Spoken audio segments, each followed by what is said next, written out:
Bonjour à tous, bienvenue sur notre webinaire avec Silver et Basile Paris.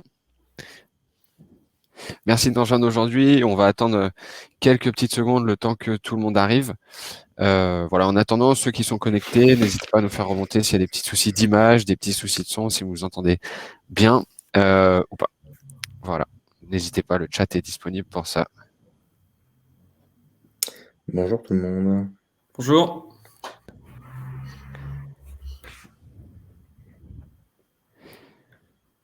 Hop, donc je vois petit à petit tout le monde qui se connecte, c'est top. Mais en tout cas, merci Maxime, merci Nima de prendre le temps pour ce webinaire aujourd'hui, qu'on arrive à éclaircir un petit peu cette problématique du financement de l'acquisition dans le e-commerce. On va voir tout ça ensemble un petit peu plus en détail juste après. Merci à toi Fred de nous accueillir. Avec plaisir. Ok, parfait. Bon, je vois que les inscriptions augmentent doucement. On va démarrer la présentation. De toute façon, le cœur de la présentation arrive au fur et à mesure. On va recommencer le webinaire avec un petit peu les basiques. Notamment, ce webinaire, sachez qu'il est enregistré et que vous allez recevoir le replay par mail dans la foulée cet après-midi, ainsi que la présentation.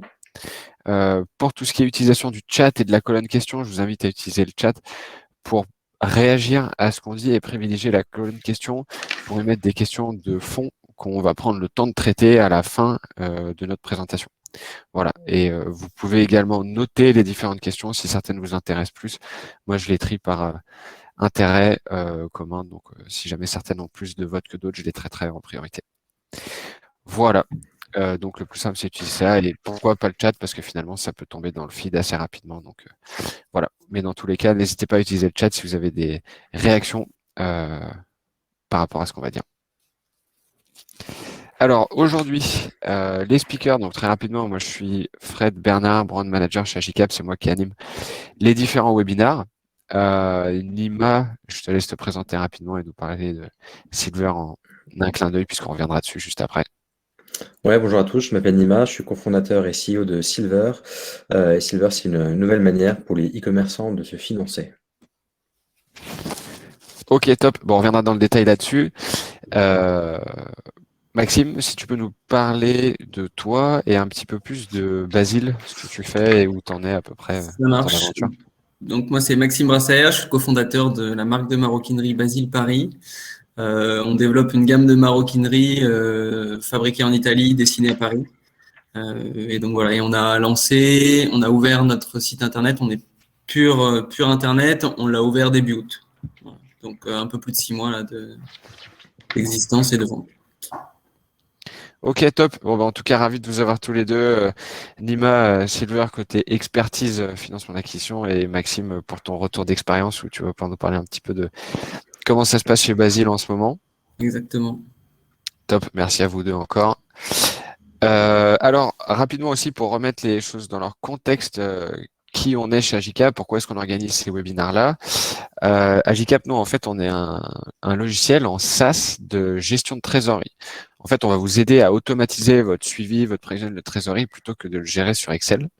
On va avoir plusieurs fonctionnalités en fait qui vont vous faciliter la vie, notamment une connexion directe avec vos banques. On va prendre tous vos flux bancaires, les remonter dans notre interface et les catégoriser de manière automatique. Donc déjà, il y a un gain de temps qui est considérable et un gain de fiabilité, puisque c'est pas vous qui allez passer vos dimanches à rentrer vos petites valeurs.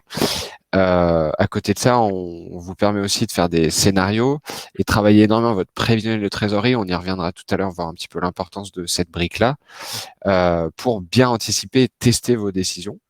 Agicap, ça permet aussi de consolider vos comptes si vous avez plusieurs filiales, etc. On s'intègre aussi avec tous les outils de gestion de manière native ou semi-automatique.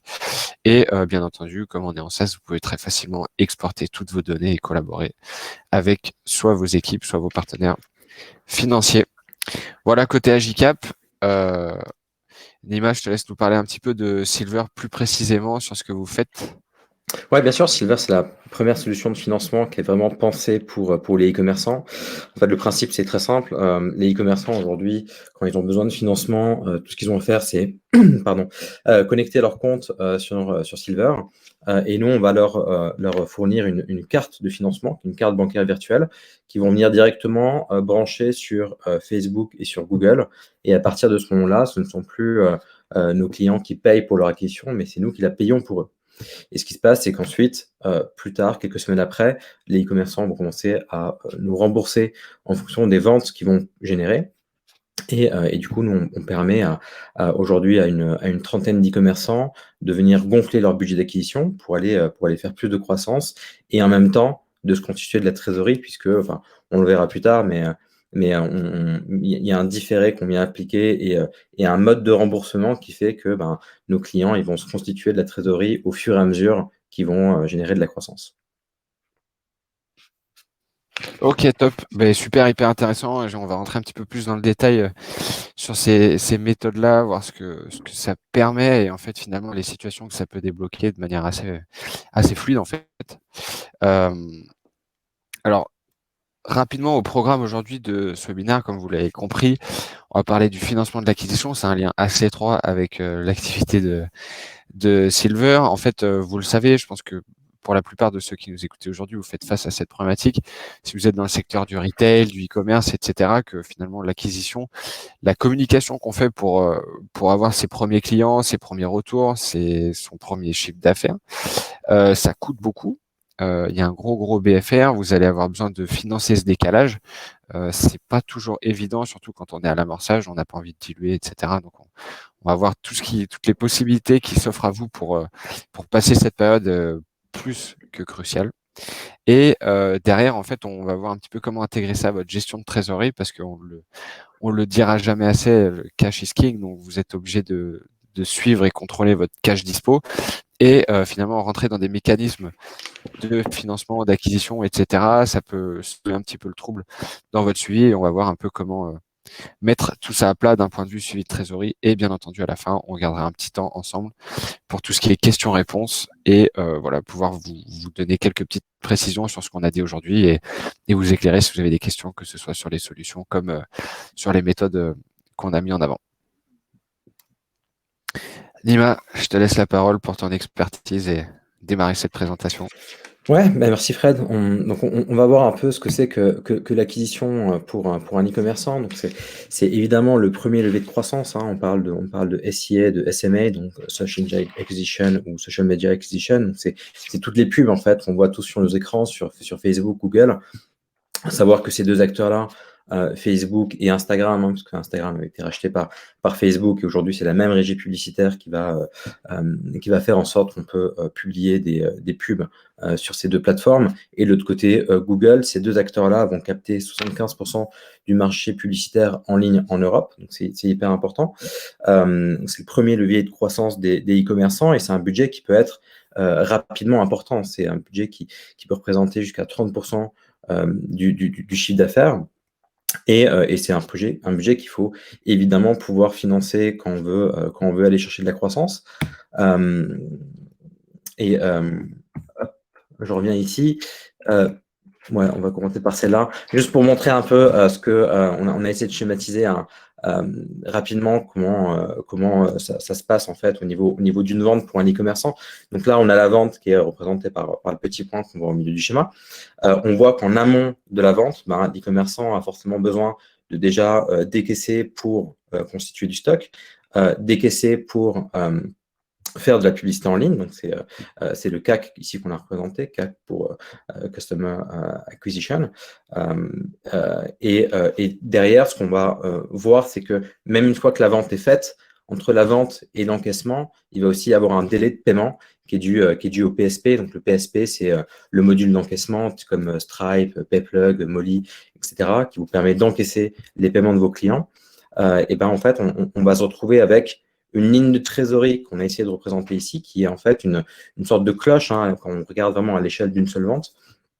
Et le fait qu'il y a un décalage entre vos sorties d'argent, donc stock et CAC, et vos entrées d'argent, qui va créer un BFR qui à l'échelle d'une vente, peut à la limite être financé par l'e-commerçant de manière seule. Mais si vous cumulez comme ça plusieurs ventes, etc., rapidement, vous pouvez comprendre que ça vient creuser votre trésorerie et c'est un budget que les e-commerçants doivent pouvoir financer. Et le problème qu'on va observer dans l'e-commerce, c'est que généralement, ce sont des acteurs qui sont très mal servis par les solutions de financement existantes.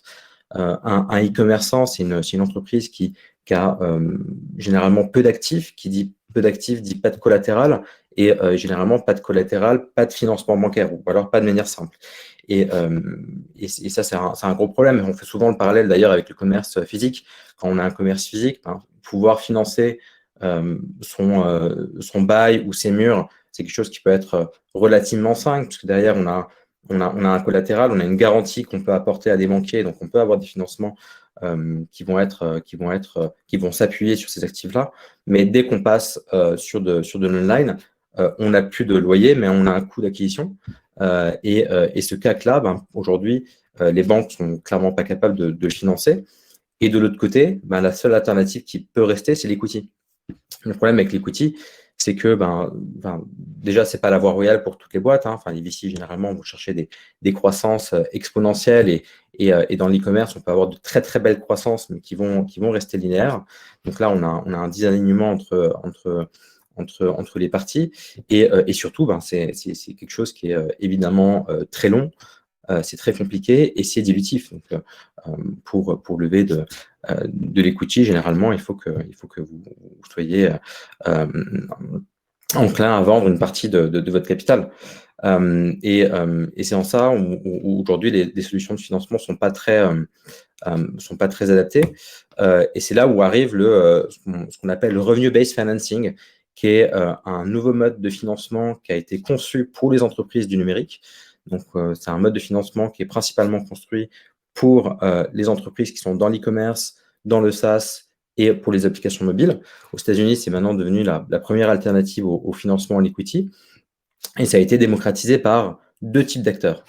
Les plateformes d'un côté, les plateformes type Stripe, Shopify, PayPal, Square, etc., ont tous leur entité de revenue-based financing et viennent tous financer les clients qui sont sur leur plateforme en volume de milliards de dollars par an. Et de l'autre côté, on va aussi retrouver des acteurs indépendants qui vont généralement être verticalisés. Donc, on va avoir des acteurs sur l'e-commerce, on va avoir des acteurs sur le SaaS, des acteurs sur le mobile. Et c'est un space qui est vraiment très, très émergent en Europe. On a quelques acteurs qui commencent tout juste à se positionner, mais voilà, c'est quelque chose qui est quand même assez nouveau en Europe. Si on regarde un peu plus ce que le revenue-based financing représente pour les e-commerçants, en fait, on va plutôt se focus sur les dépenses d'acquisition, donc les dépenses qu'on a vu tout à l'heure, qui pèsent quand même pas mal sur le BFR des e-commerçants. Et en gros, ce sont des financements qui vont être très, très rapidement disponibles en l'espace de 24 heures. On est sur du non-dilutif, évidemment. Et le mode de facturation que proposent ces acteurs-là, généralement, c'est une commission fixe sur les financements qui sont octroyés. Donc, en fait, c'est comme si, pour un e-commerçant, son coût d'acquisition était augmenté de la commission qui est appliquée par l'acteur qui fait du RBF. Et généralement, les taux qui sont pratiqués, c'est de l'ordre de 6 à 12%. Donc c'est comme si pour les e-commerçants, on allait avoir un CAC qui était augmenté de 6 à 12%, mais voilà. Mais en contrepartie, on peut gagner en scalabilité, on va avoir un financement pour aller chercher de la croissance, et surtout, on va également pouvoir se constituer une trésorerie grâce au remboursement qui est à la fois différé et à la fois qui est en fonction des ventes. Donc, si on reprend le schéma de tout à l'heure et si on l'applique maintenant et si on intègre la partie RBF, donc on va retrouver la vente qui est au milieu du schéma. Donc là, en dépenses, en amont, on va avoir le stock. On n'a plus le coût d'acquisition, puisque le coût d'acquisition est entièrement financé par l'acteur RBF. On va retrouver l'encaissement qui va arriver quelques jours après la vente. Et ensuite, on va avoir un remboursement qui va se faire auprès de l'entité, auprès du financeur RBF, qui va être généralement une partie des ventes qui sont générées, et c'est un décaissement qui va représenter beaucoup moins même que ce que l'e-commerçant aurait lui-même mis dans son acquisition. Et là, on va se retrouver avec une trésorerie qui va être beaucoup plus sympathique. Et je pense que Fred, tu illustreras ça par un schéma un peu plus précis tout à l'heure. Maxime, j'en profite pour te donner la parole. Je ne sais pas si tu veux donner un peu aussi ton retour d'expérience par rapport à comment est-ce que toi tu gères ton acquisition, à ce que ça coûte aujourd'hui, comment ça pèse et comment tu le finances aujourd'hui chez Basile. Exactement. Donc nous, en fait, quand on a lancé Basile, comme beaucoup d'e-commerçants, on a commencé en fonds propres. On a mis pas mal d'argent perso sur la table. T'achètes ton premier stock. Ça bouffe une grosse partie du capital et puis tu te dis mince, maintenant il va falloir que je finance mes coûts d'acquisition. Donc on a eu une chance, ou c'est peut-être parce qu'on a bien fait les choses, mais on a réussi à développer les ventes assez rapidement. On a aussi utilisé pour financer un peu cette croissance avant la période de Noël, on a utilisé les précommandes. Ça permet aussi, c'est aussi un moyen quand on débute, de déjà tester si notre produit fonctionne et puis de pouvoir directement générer de la trésorerie avant même d'avoir passé la commande chez son fournisseur. Du coup, on achète le stock avec les ventes qui viennent des précommandes. Donc ça, c'est un système intéressant. Maintenant, voilà, on a enchaîné les périodes de précommande. On a aussi envie de se développer et de fournir une livraison plus rapide. Forcément. Donc on est toujours encore maintenant, on est encore en mélange de précommande et stock parce que on augmente petit à petit nos stocks. Et donc du coup, c'est posé à nous la question de dire comment on fait pour aller chercher une croissance supplémentaire. Et du coup, voilà, augmenter le stock, mais aussi, qui veut dire augmenter le stock, ça veut dire qu'on souhaite augmenter nos ventes. Donc du coup, augmenter forcément les coûts d'acquisition, etc. Parce que le nerf de la guerre sur le e-commerce, c'est d'acquérir une base client le plus rapidement possible, puisque quand un client effectivement coûte au premier achat, quand il vient racheter chez vous, le coût d'acquisition est faible puisqu'on a pu le relancer par email. Et pour le coup, un email, par l'abonnement à Klaviyo ou autre, ça coûte rien, quoi. Et donc du coup, c'est posé à nous cette question-là. J'étais tombé moi sur une pub Facebook aussi. Ils ont des coûts d'acquisition aussi, Silver du coup. J'étais tombé sur une pub Facebook Silver au lancement de Basile où je me suis dit tiens ça peut être intéressant, etc. Et quand j'ai voulu chercher du financement, je suis allé effectivement contacter une ou deux banques qui m'ont dit c'est même pas la peine. En plus les banques il faut leur monter un business plan précis alors que forcément le marché on le découvre. Et puis surtout un business plan qui, même si on leur montre quelque chose, ça n'a de valeur que pour ceux qui y croient, quoi. Donc en fait, pas vraiment de valeur au final. Et là, on se retrouve avec un acteur qui est Silver qui se plug sur nos comptes pub, surtout. Donc il y a pas de document à produire. On triche pas en fait. On ouvre nos datas, ils analysent, ils disent voilà, ok, je vois que c'est rentable, etc. Donc je peux te financer à hauteur de temps. Et ça a été ultra rapide. Et nous, ça nous a permis effectivement de générer de la trésor. Et là, on est en train d'augmenter nos stocks, on est en train de passer du coup chez un logisticien.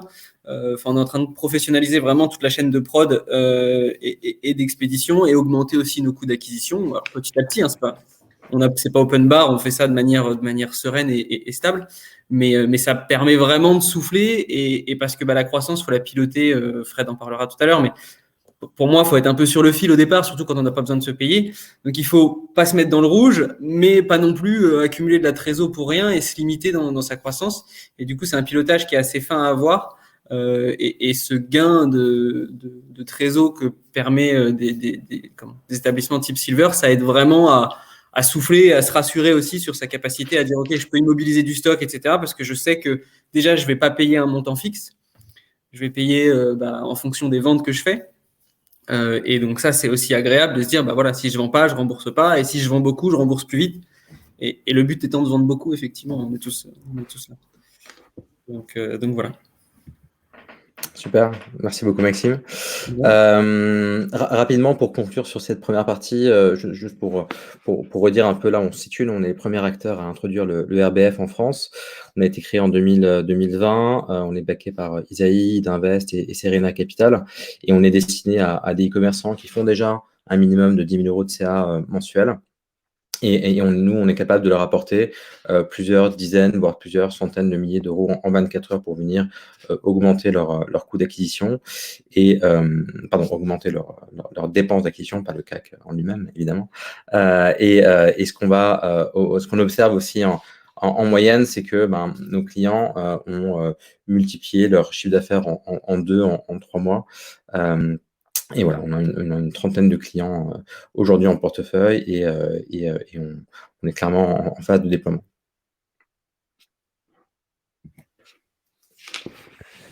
Ok, top. Ben, merci beaucoup, Nima Maxime, pour ces retours sur la partie acquisition.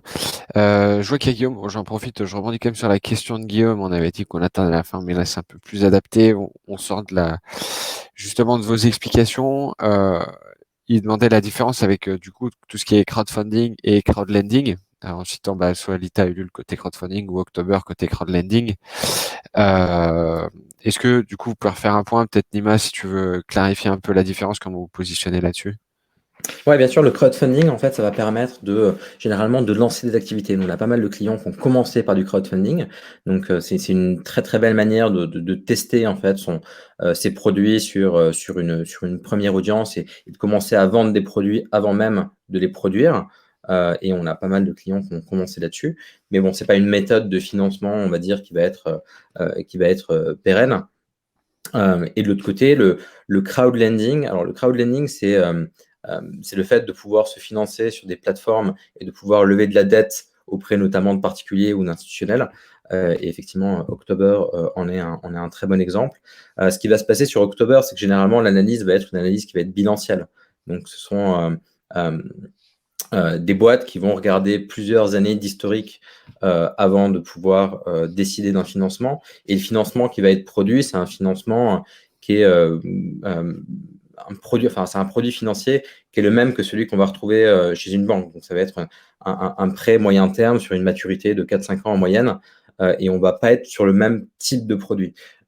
Nous, ce qu'on fait, c'est du financement qui va être du financement beaucoup plus court terme, qui va être destiné vraiment à l'acquisition en ligne avec un remboursement qui va se faire en fonction des ventes. Donc, on est vraiment sur 2 produits qui sont très différents et avec des modalités surtout d'éligibilité qui vont être très différents. Généralement, pour pouvoir se financer chez un crowdlender, faut avoir plusieurs années d'historique et il faut être rentable, ce qui n'est pas du tout le cas chez un acteur RBF qui peut commencer à financer des boîtes à partir de 6 mois d'historique et sans pour le coup regarder la rentabilité de la boîte au niveau global, mais ce qu'on va regarder plutôt, c'est la rentabilité des campagnes d'acquisition. On va davantage s'intéresser à ce qu'on appelle le ROAS des campagnes, le Return on Ad Spend, plutôt qu'à la rentabilité globale de la boîte.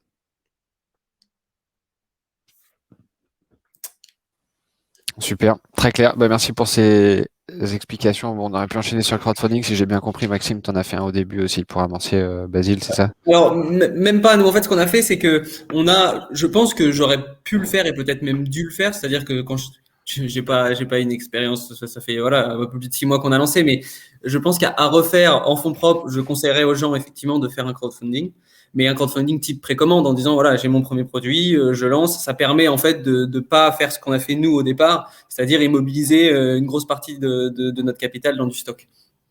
Par contre, nous, en fait, ce qu'on a fait, c'est qu'on a immobilisé pour notre premier modèle, le sac, une grosse partie de notre capital dans le stock qu'on a vendu au fur et à mesure. Et c'est après, en fait, en novembre, on a lancé en précommande un nouveau modèle qui a beaucoup plu. Puis on avait aussi un peu plus de retours. On a fait des campagnes d'influence qui ont bien marché, etc. Et là, du coup, on a vraiment explosé en novembre. Et en fait, on a fait un système de précommande un peu particulier, c'est-à-dire pour que nos clientes attendent pas trop. On a passé la commande à notre fournisseur avec des facilités de paiement chez eux en disant voilà, on paye qu'une petite partie de la commande et on payera échelonné en fait au fur et à mesure. Donc on prend le risque d'estimer un certain nombre de ventes. Et du coup, parce que nous on a une industrie où la prod prend à peu près un mois et demi suivant les modèles. Et quand c'est des nouveaux modèles, il faut le temps que notre atelier se forme aussi à faire son modèle, que ces maroquiniers ça s'adapte à ce modèle-là. Et donc, du coup, entre le moment où on commande et le moment où on reçoit, il se passe un mois et demi. Donc, si on avait fait une précommande pure en disant on ouvre les précommandes pendant un mois et ensuite on passe la commande, c'est-à-dire que du coup, on attendait 2 mois et demi et c'était après les périodes de Noël. Donc le contexte a fait qu'on a ouvert les précommandes avant et on a eu la chance que ça marche tellement bien qu'en fait on avait vendu toutes nos précommandes avant même de les recevoir chez nous. 3 semaines avant de recevoir les précommandes en France, du coup on avait vendu tout ce qu'on avait commandé. Donc on a dû réouvrir après des précommandes pour la mi-janvier, etc. Mais voilà, ça a permis de générer rapidement de la trésor à une bonne période. On a profité aussi de la période de Noël. Un Q4, c'est merveilleux pour tout le monde. Nous, on ne savait pas trop. C'était notre premier Q4. Cette année, on va mieux se préparer. Mais donc voilà, mais je conseillerais effectivement, dans l'idéal, c'est effectivement de faire une campagne de crowdfunding ou même de lancer son site et d'expliquer l'histoire. Les gens sont maintenant conscients que les DNVB, enfin les marques qui se lancent, si l'histoire est belle, etc., ça les choque pas du tout. Enfin, il y a même des gens qui s'attachent à ça. Nous, on essaye de pas se mettre en avant sur Basile Paris en disant, bah voilà, parce que je suis cofondateur, donc il y a Mathilde qui est mon associée. On essaye de pas se mettre en avant, on écrit nos noms juste dans la page à propos, et on a des clientes qui nous écrivent en disant bonjour Mathilde et Maxime, et tout ça, elles ont fait l'effort en fait d'aller voir sur la page à propos et d'aller lire notre histoire et pourquoi on fait ça. Et du coup, je pense que le marché, tout à fait, il y a peut-être des marchés différents, mais le marché actuellement est mature parce que les clients, ça les dérange pas pour des produits de qualité d'attendre un mois ou deux, surtout que nous, on avait fait une petite réduction sur le prix final du produit si c'était pris en précommande. Donc voilà. Et c'est vraiment un moyen pour tester, dire, OK, ça marche, je me prouve que ça marche, ça me rassure. En plus, je génère de la trésor et puis je crée déjà des relations avec mes clientes. Donc c'est tout bénef. Nous, c'était un peu à refaire. J'aurais pas immobilisé du stock, j'aurais lancé effectivement en précommande pure dès le départ. Ok, très clair. Bon, en effet, un POC qui génère de la trésor, c'est toujours bon à prendre. Ouais, exactement. Ok, super. Mais merci beaucoup en tout cas pour les précisions, Maxime. Guillaume, on traitera le reste de la question juste après. Je voulais d'abord faire un petit focus sur la partie trésor pure et dure. Finalement, matérialiser tout ce qu'on dit en chiffres, plus ou moins. Avant, quelque chose qui est assez important, on parle là justement de monitorer un petit peu ses flux, etc. Quand on se lance et puis même voir à la première, deuxième année, on a toujours tendance à se concentrer beaucoup sur l'argent qui rentre, plus ou moins l'argent qui sort. On met pas forcément à plat, on n'a pas nécessairement de la rigueur dans sa gestion de trésor. Donc c'est hyper important. Je voulais faire juste un petit focus là-dessus. 4 points qui vont vous aider énormément à prendre des bonnes habitudes sur votre suivi de trésorerie. C'est quelque chose qu'on installe dès le lancement pour être sûr que vous monitorez correctement votre cash, parce que c'est clairement le nerf de la guerre et si c'est pas fait correctement, ça peut vous coûter plutôt cher. Donc première chose, je vais vous inviter à construire un tableau de suivi de trésor, donc qui sera le plus facile à suivre et mis à jour régulièrement. Donc un tableau de suivi de trésor, ça va être mettre à plat tous vos encaissements, tous vos décaissements, trier, on va voir comment. Quand je dis facile à suivre, ne construisez pas une usine à gaz pour complexifier votre business, gardez les choses simples, ça doit être analytique. Il faut absolument être capable d'en tirer les informations clés le plus rapidement possible et mis à jour régulièrement, dans le sens où si vous suivez votre cash tous les mois, tous les 2 mois, ça va peut-être faire un peu juste et vous allez avoir un train de retard sur certains points et accidentellement atteindre des points bas de trésor inopinés. Deuxième point, la granularité. Pourquoi je parle de granularité? On parle d'analyse. Vous allez pouvoir découper plus ou moins précisément vos flux et être capable justement de dire, voilà, moi j'ai du e-commerce, j'ai une boutique, qu'est-ce qui me rapporte le plus? Combien ça me rapporte exactement? Qu'est-ce qui est le plus pérenne? Où est-ce que j'ai la meilleure rentabilité, etc. Est-ce qu'il y en a un qui finance l'autre? Peut-être. Après, c'est des choix stratégiques à faire. Mais ce qui est important, c'est d'avoir conscience de la réalité des flux. Où est-ce que vous gagnez de l'argent? Où est-ce que vous en perdez? Et du coup, comme ça, en analysant en fait ces différents postes, vous pouvez très facilement voir qu'est-ce qui vous coûte cher pour pas grand-chose, qu'est-ce qui vous coûte pas cher pour finalement un retour sur investissement intéressant, analyser que ce soit vos campagnes marketing et de l'argent que ça vous coûte, versus aussi tout votre setup technique, je pense aux abonnements Shopify et les différents plugins que vous pouvez avoir dessus. Une autre chose, ça va être la fréquence. Bon, j'imagine que là, pour la plupart, aujourd'hui, vous êtes dans le e-commerce, le retail. Les choses vont vite. D'un jour à l'autre, vous n'avez pas les mêmes encaissements, à la différence d'un industriel qui va avoir une grosse vente avec des délais de paiement assez compliqués, etc. Là, on va être sur du paiement comptant et avec à la limite le décalage de votre outil de paiement qui va vous faire un virement toutes les semaines, etc. en fonction de ce que vous avez paramétré. Donc, je vais vous inviter à consultez régulièrement vos flux de trésorerie. Vous devez absolument avoir tout le temps les yeux rivés dessus, savoir où vous en êtes, mais où vous en êtes réellement, parce qu'en fait, vous aurez saisi les données. Dernier point, ça va être tester vos décisions. On en parlait tout à l'heure.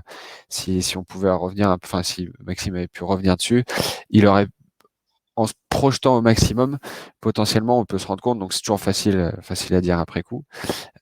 Mais quand on se projette et qu'on teste des décisions, on peut très voir l'impact financier que ça a, parce qu'on pense toujours marketing, développement de la marque, vente, etc. Mais parfois, en fait, il faut voir l'impact sur la trésorerie, l'impact sur le cash, parce que c'est à ce stade-là quelque chose qui peut vous être fatal hyper vite, ou alors qui peut finalement vous mettre dans des super dispositions pour amorcer l'hypercroissance dans la foulée. Donc, par rapport à ça, peut-être que Maxime, tu peux nous faire un petit retour sur comment toi tu gères ta trésorerie. Donc tu utilises un tableur Excel assez simple pour le moment, mais comment tu places ça stratégiquement vis-à-vis du suivi de tous tes autres KPI chez Basile? Effectivement, alors nous au départ on suivait pas.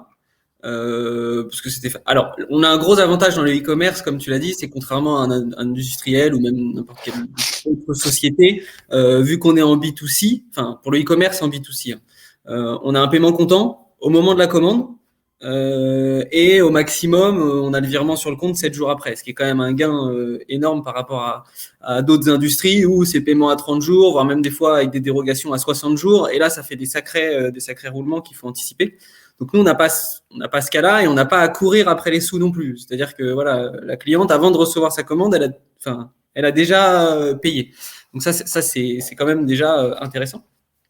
Du coup, nous, ce qu'on suivait, moi, ce que je suis à chaque fois, avant même de mettre en place un tableau de gestion de trésor, là, je l'ai mis en place. Pourquoi ? Parce que justement, vu que je voulais sortir de ce système de précommande, il fallait que j'anticipe les stocks, j'anticipe mes campagnes d'influence, mes coûts d'acquisition, etc. Que j'ai une vision un peu globale de où je vais et du coup parce que je sais maintenant, je sais que le stock que j'achète, je vais le vendre.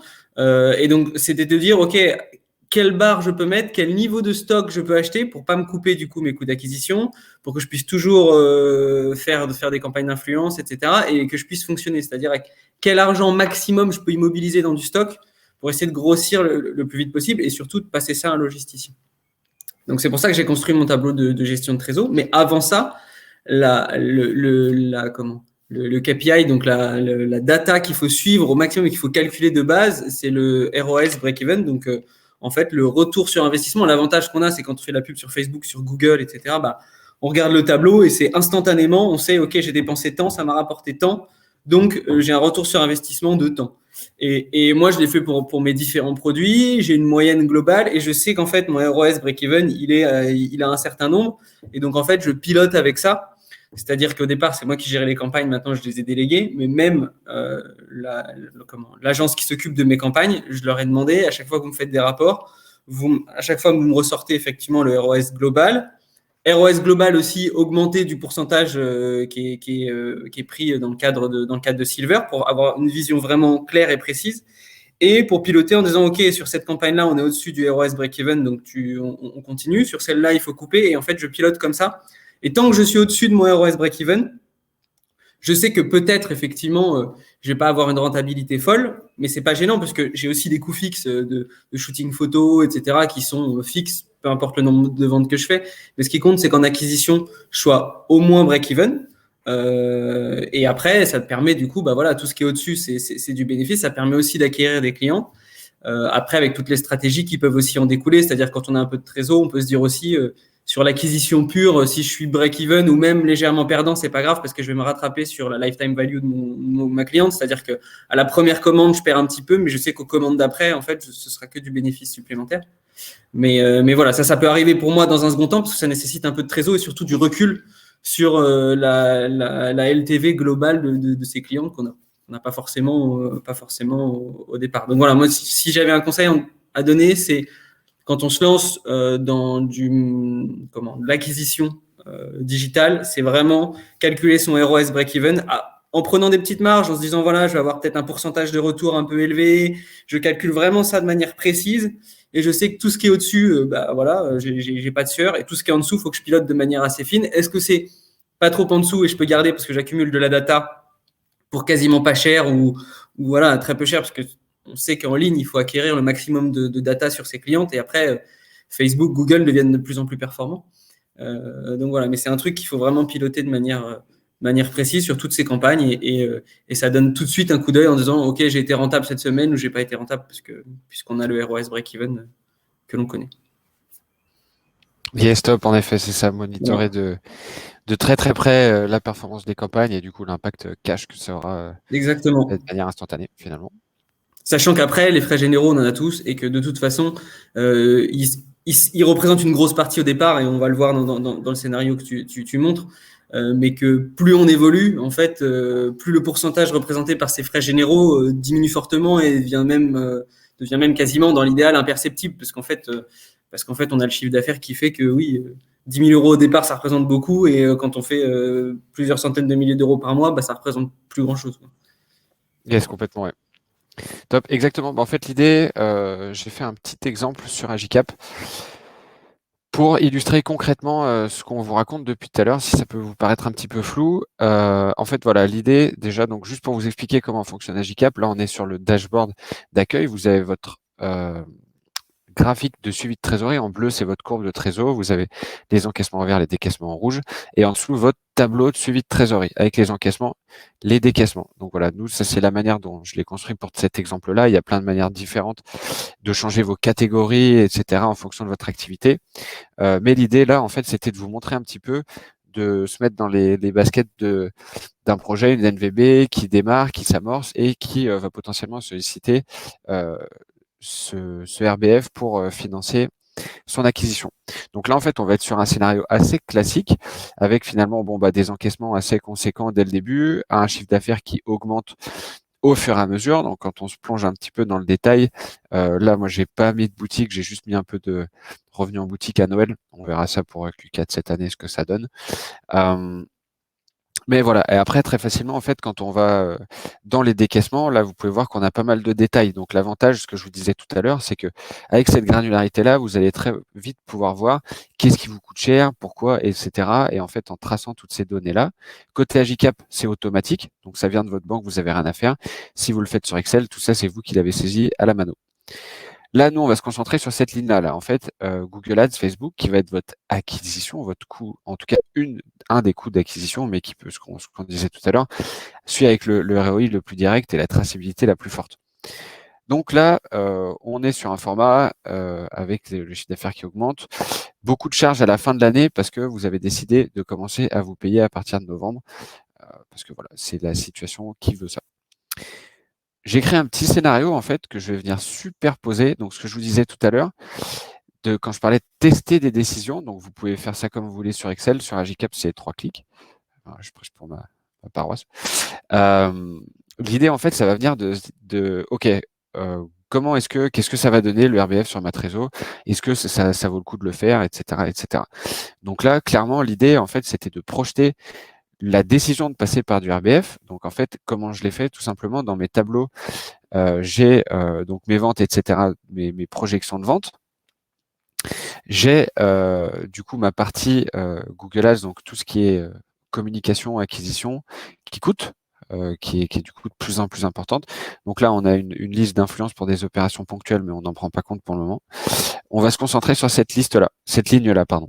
Et cette ligne-là, en fait, elle va, si je passe sur mon scénario RBF, elle va être prise en compte. Donc là, pour contrebalancer ma ligne de décaissement, j'ai créé une ligne d'encaissement qui va venir annuler finalement mon coût d'acquisition. Et donc, pour qu'on voit bien les deux, on peut voir que ma courbe de trésor, finalement, elle en profite. Je me rapproche du break-even avant de décider de me payer. Donc ça, c'est une décision que j'ai prise pour ça. À vous d'ajuster aussi, décaler le démarrage de votre salaire, etc. Ça, c'est vous qui pilotez.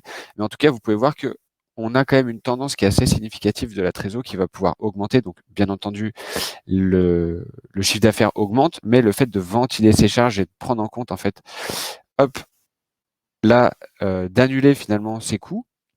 Donc, vous allez commencer à les rembourser aussi. Hein. clairement, là, on peut voir que ça arrive, vous allez commencer à rembourser en août ce que vous avez commencé à prendre, enfin, ce que Silver, là, en l'occurrence, aura pris en charge au mois de mai.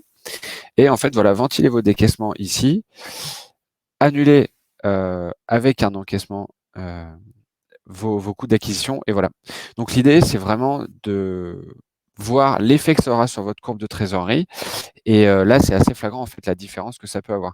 Donc, moi, j'ai des coûts tout à fait modérés d'acquisition. On est à moins de 30%, hein. C'est parce que ça peut monter jusqu'à 30% de votre CR, hein, ça peut aller très très vite. Et voilà, l'idée, c'était de tout simplement vous montrer en image l'impact que ça peut avoir sur votre trésorerie.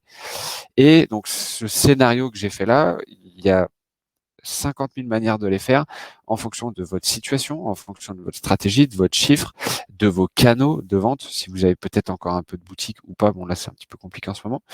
Mais voilà, l'idée, en fait, ça va être de construire des scénarios, de challenger votre prévisionnel pour dire, OK, moi, je suis dans une phase où, en fait, ça m'intéresse et il y a un vrai potentiel euh, de push sur ma croissance, en fait, de venir appuyer mon développement. Donc là, en plus, on a une vision qui s'arrête à l'année, hein, volontairement, parce que c'est de la trésorerie, c'est pas un BP.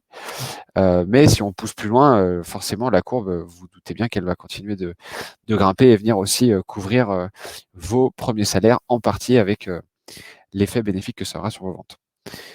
Voilà, donc ça, c'était vraiment un exercice que j'ai voulu garder le plus simple possible, mais sachez que la réalité ressemble à ça. Si vous passez sur du RBF, ça va forcément venir appuyer votre croissance et vous permettre de finalement accélérer votre amorçage.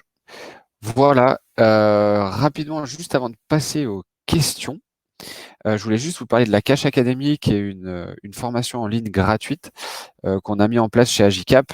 L'idée, voilà, c'est 10 modules qui traitent toutes les briques de la gestion de trésorerie en profondeur. On va du niveau débutant jusqu'au niveau avancé pour vous apprendre en fait à mieux piloter votre trésorerie, comment construire un tableau, comment faire des scénarios, quelle est la différence avec le bilan, etc., etc. Bref, tout est dedans. On l'a coécrit avec des experts qui travaillent dans des cabinets de conseil. On a fait ça sous forme de vidéo explicative pour que ça soit le plus simple et le plus didactique possible. Donc voilà, n'hésitez pas, je vous enverrai un petit lien pour vous inscrire si jamais ça vous intéresse. C'est gratuit et ça peut potentiellement vous aider à mettre un peu de rigueur dans votre gestion du cash. Voilà, donc pour ma part, c'est tout bon. On va passer aux questions. Voilà, si jamais vous avez des questions sur le fonctionnement de Silver, sur comment intégrer le RBF dans votre développement, ou aussi sur les produits. Je vois qu'il y a des retours sur les produits de Maxime. Voilà, donc n'hésitez pas si vous avez des questions, c'est le moment, on est disponible tous les trois pour y répondre si besoin. Alors, Guillaume avait une question à laquelle on n'a pas répondu. Il Exactement. disait, voilà, je veux renforcer mon e-commerce sur Shopify et j'ai vu que Shopify proposait et d'autres proposaient du financement pour les e-commerçants. Alors oui, c'est complètement vrai, c'est ce que je disais tout à l'heure. En fait, c'est le RBF est aujourd'hui démocratisé aux États-Unis depuis quelques années et tu as toutes ces plateformes-là. Donc là, tu cites Shopify, Stripe, PayPal, Amazon. Effectivement, ces 4 acteurs-là font du RBF pour les e-commerçants qui sont sur leur plateforme. Mais ils le font qu'aux États-Unis. Et ils le font pas en Europe pour l'instant. Et d'après ce qu'on sait, en tout cas, c'est pas prévu pour le moment. Voilà, juste pour dire qu'en France, pour l'instant, il n'y a que nous, à ma connaissance, et il y a 2 ou 3 autres acteurs en Europe.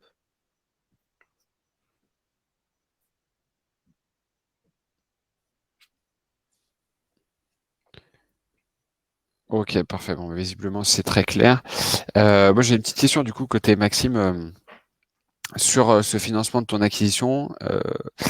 Est-ce que toi, du coup, tu pousses tes prévisions à combien de temps là? Je sais pas si tu as des grosses milestones Jusqu'à décembre. qui arrivent Si, jusqu'à décembre. ouais, on s'est mis un bel objectif de chiffre d'affaires sur cette année. Enfin, sur cette année. Sur le bilan complet, sachant qu'on a commencé en août, donc de août 2020 à décembre 2021. Donc, on est en train de préparer. C'est aussi pour ça que, en fait, j'ai contacté Silver à ce moment-là, au mois de mars, parce que le Q4 se prépare le plus tôt possible.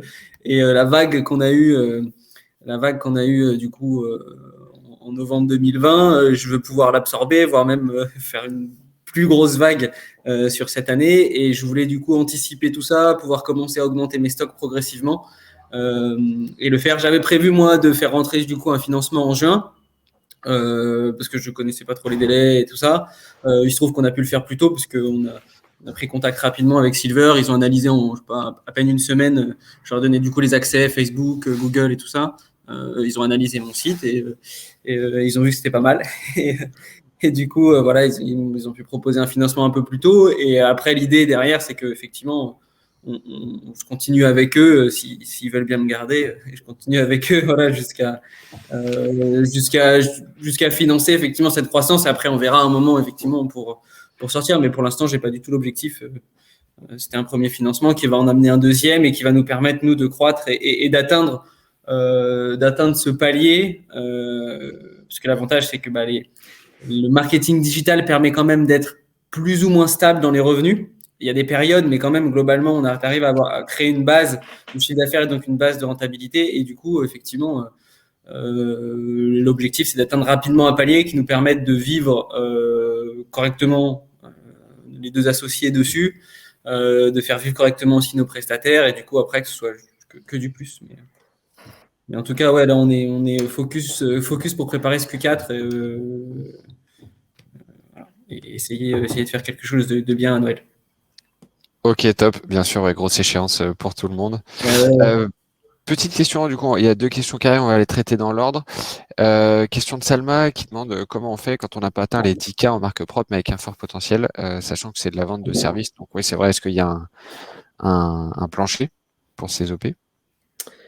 Côté Silver, nous, c'est effectivement les 10 000 euros de chiffre d'affaires mensuel qui sont on va dire la barre minimum qu'il faut atteindre pour pouvoir être finançable. Quand on fait moins ou quand on démarre, quand on vend des produits, comme on en a parlé tout à l'heure, ça peut être une excellente opportunité de faire du crowdfunding, de faire de la précommande. Et c'est un excellent moyen de constituer de la trésorerie. Pour ce qui est de la vente de services, tout dépend de ce qu'on entend par vente de services. Il y a parfois, dans certains cas, où on peut facturer upfront certains services qu'on vient produire par la suite, mais là, comme ça, je pourrais pas, enfin, je saurais pas. Ok, à voir en détail peut-être avec les équipes Silver. Et question de Guillaume, si on fait une demande de financement auprès de Silver, on peut avoir un support pour campagne marketing en plus du soutien financier. Et est-ce qu'il y a un dashboard pour suivre les performances sur les différents canaux ou est-ce que c'est mieux de passer par Agicap? Alors, vas-y, dis-moi. Alors pour la première partie de la question, alors nous on n'a pas vocation à gérer les campagnes d'acquisition. Donc aujourd'hui tous nos clients travaillent avec des agences à 95%. Certains ont choisi d'internaliser la fonction pour certaines raisons, mais on va dire que non, tous nos clients sont accompagnés par des agences et c'est un peu le schéma classique. En tout cas, nous on n'intervient pas sur la gestion des campagnes. Et pour ce qui concerne la deuxième partie de ta question, la partie dashboard, nous, on a un dashboard qu'on est en train d'étoffer au fur et à mesure qui présente une sorte de vue un peu globale sur le trafic sur ton site, le chiffre d'affaires généré, le ROAS de tes campagnes, tes coûts d'acquisition, etc. Mais on n'ira pas sur on va dire sur une finesse au niveau de la trésorerie comme peut le proposer Agicap. J'en profite pour rebondir dessus. En effet, nous, on va aller chercher. En fait, il y a des dashboards analytiques côté marketing. Je pense à du Data Studio, des choses comme ça qu'on peut venir brancher sur Google Analytics pour analyser les performances marketing versus revenus du site. Nous, à Agicap, on va être vraiment focus sur la trésorerie, c'est-à-dire qu'on va aller chercher nos informations chez la banque et nous, on sera pas lié avec le site. Donc en fait, nous, on va faire remonter tous les flux bancaires, donc ça permet de voir ce qui se passe réellement sur le compte en banque. Après, si c'est à focus 100% marketing, c'est plus intéressant de passer par des dashboards marketing. Et si c'est un focus financier, à ce moment-là, Agicap, nous, du coup, on sera en temps réel et on pourra apporter de l'information ultra précise. Après, en général, quand on passe par une agence, les agences mettent en place des dashboards, soit effectivement par Google Data Studio ou autre. Moi, j'ai des rapports hebdo sur les perfs. Des campagnes, on a des points hebdo, etc. Mais effectivement, pour peut-être rebondir après, Nima, tu me corriges si je me trompe, mais effectivement, pour que Silver ou un autre RBF puisse rentrer dans la danse, comme ils n'ont pas vocation à aider à créer les campagnes, il faut déjà qu'il y ait un lancement de fait et que déjà il y ait des campagnes en place qui soient mises et qui tournent depuis quelques mois pour que du coup Silver puisse regarder un peu les ROS sur les campagnes. Un compte blanc, je suis pas sûr, Nima, que vous preniez un compte blanc, même si la marque est jolie, s'il n'y a pas eu de data. Non, effectivement, il nous faut au moins 6 mois d'historique pour qu'on puisse faire nos évaluations et décider si on peut financer ou pas l'activité. Ouais. Sachant que moi, je vais tout juste 6 mois, je pense, parce que si on est rentré en mars, ouais, c'est ça, tout juste.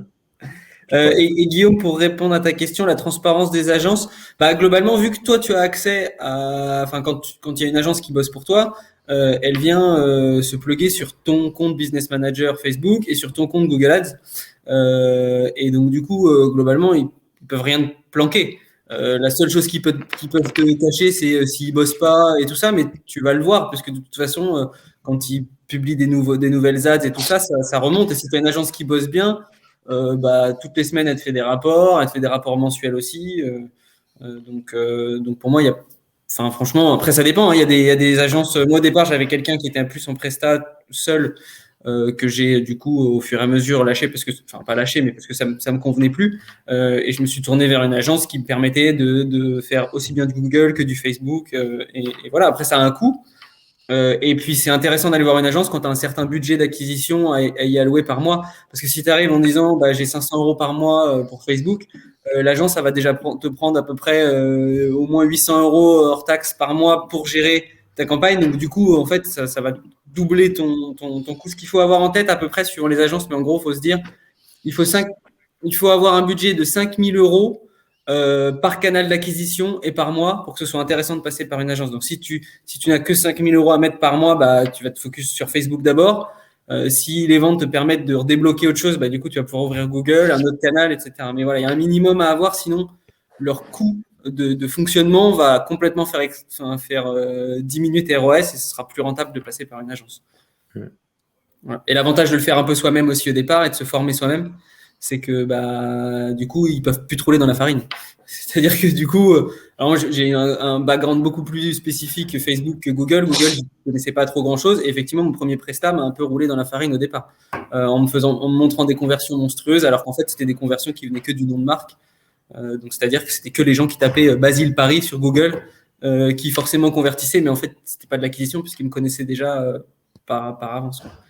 Donc c'est bien de savoir, avant de déléguer, c'est bien de savoir aussi de quoi il en retourne. Sinon, effectivement, c'est toujours un peu compliqué de suivre et de juger leur performance.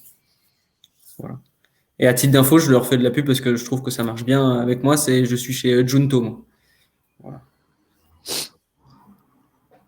Ok, top. Merci pour les précisions, Maxime. En effet, c'est toujours intéressant. C'est vrai que c'est des questions un peu cruciales, surtout à l'amorçage. Ça peut représenter des gros budgets, donc voilà, c'est important de prendre ses précautions et puis marcher à la reco aussi. La preuve, ça fonctionne plutôt pas mal. Ouais. Et d'ailleurs, j'en profite parce que Nima est là et parce qu'à chaque fois qu'on échange par mail, je milite pour ça. C'est-à-dire que, en gros, effectivement, comme disait Nima, il y a une trentaine de personnes qui sont dans le portefeuille et Nima m'a dit qu'effectivement ça allait être mis en place. Mais du coup, on rencontre tous un peu les mêmes problématiques de logistique, d'acquisition, tiens, j'ai une agence qui marche bien ou je me suis fait planter par l'un et par l'autre. Et du coup, ça permet aussi au fur et à mesure de créer un pool et il va y avoir a priori, Nima me disait quelqu'un pour animer ça. Et donc en rentrant chez Silver, cette espèce de galvanisation, alors limite up en ce moment c'est compliqué, mais voilà, dire on est tous des e-commerçants, on réinvente pas la roue à chaque fois, même si on est sur des marchés différents, on va rencontrer les mêmes problématiques et le fait de pouvoir se mettre ensemble et discuter en disant toi comment tu as délégué ton SAV ou machin, moi je suis passé par un tel, ça marche bien, et du coup créer un peu un pool de e-commerçants accompagnés par Silver et puis se passer des tuyaux et avancer plus vite.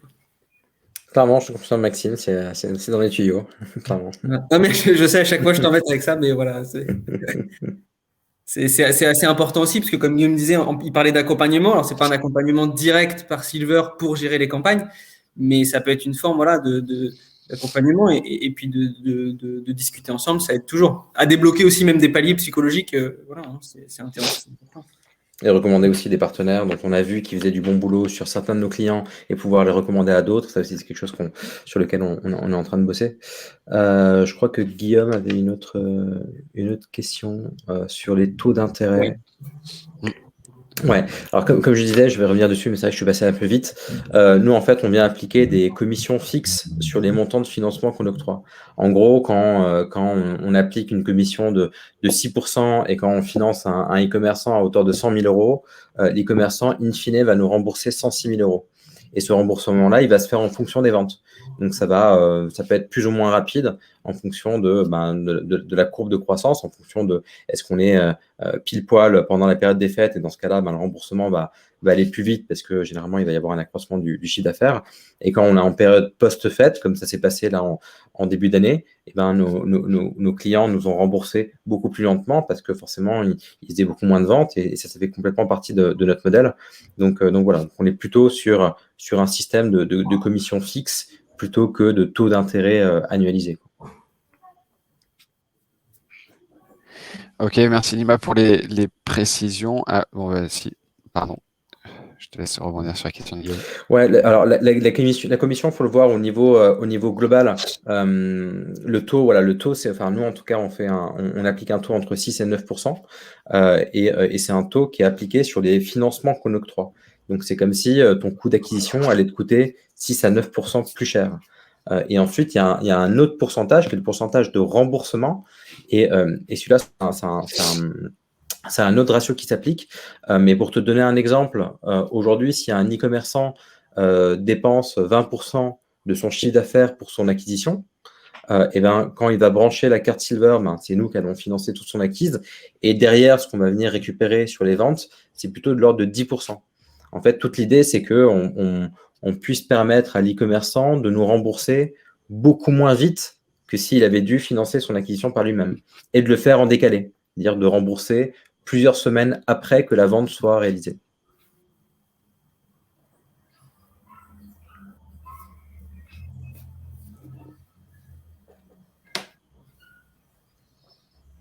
Écoute, on sera ravis d'en parler, Guillaume. Top, très clair. Bon, et merci en tout cas, Nima, pour toutes ces précisions. Merci aussi, Maxime, pour tout ton retour d'expérience. Je vois qu'on a pas mal, on avait dit 45 minutes à la base, on a un peu dépassé, mais c'est pas un souci, c'était des questions, donc c'était avec plaisir de pouvoir, on va dire, détailler un petit peu tout ce qu'on a pu, tout ce dont on a pu échanger pendant la présentation. Merci à tous. On va pouvoir, je pense, clôturer le webinaire. Dans tous les cas, on reste dispo. Hein. Je parle pour vous, Maxime et Nima, mais j'imagine que vous êtes open aussi. Si jamais vous avez des questions, si vous voulez nous contacter, que ce soit alors côté Maxime sur ses produits ou pour des retours d'expérience, côté Nima sur Silver et des conseils sur le financement de vos acquisitions. Et si jamais vous avez des questions cash flow, je serais ravi de pouvoir y répondre. Voilà, en tout cas, merci à tous et merci. Surtout à Nima et Maxime. Merci à toi, Fred, pour le regard. Merci. Avec plaisir. Et à très vite. Bonne journée tout le monde. Au revoir. Bonne journée.